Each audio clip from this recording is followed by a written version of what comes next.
Som 11 de setembre, la Diada Nacional de Catalunya. Com sabeu, pels catalans i les catalanes és un dia molt important. Com totes les diades nacionals, no pretenen res més que la reivindicació patriòtica de la pròpia identitat. Nosaltres, en aquest cas, ho hem fet sempre a partir dels fets de 1714 i de la pèrdua de les nostres llibertats nacionals. I cada any hem volgut celebrar-ho i no sempre hem volgut celebrar-ho com un país normal. Jo crec que enguany tampoc.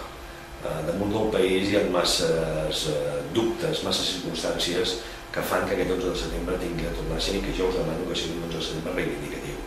Reivindicatiu en quant a les llibertats i a la voluntat del propi poble de Catalunya. Penseu que tenim a les portes, i se'n parla molt, una sentència del Tribunal Constitucional que pot fer que l'Estatut que vam votar els catalans i les catalanes quedi en no res. Això és molt greu. No podem permetre'ns com a país que allò que decidim uns altres ens ho tirin per terra. No ens ho podem permetre, i crec que si això és així, des de Convergència, però sobretot des de la societat civil catalana, ens haurem de plantejar molt clarament les nostres relacions amb Espanya. Això no pot seguir d'aquesta manera. No pot ser que des d'Espanya es tanquin absolutament totes les portes que tenen a veure amb la llibertat, amb la identitat, amb el que els catalans i les catalanes vulguem tindre un futur més ple i més propi.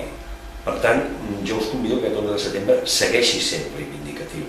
Crec que a tots ens agradaria poder viure una diada nacional que no fos reivindicativa, que fos normal, que fos d'afirmació patriòtica, com a qualsevol país del món. Però en aquests moments nosaltres encara ens queda camí per córrer. Mentre ens quedi camí per córrer, jo crec que hem de fer una diada festiva, evidentment, i orgullosa de ser catalans, però també reivindicativa enfront dels que des de fora ens volen coartar les nostres llibertats.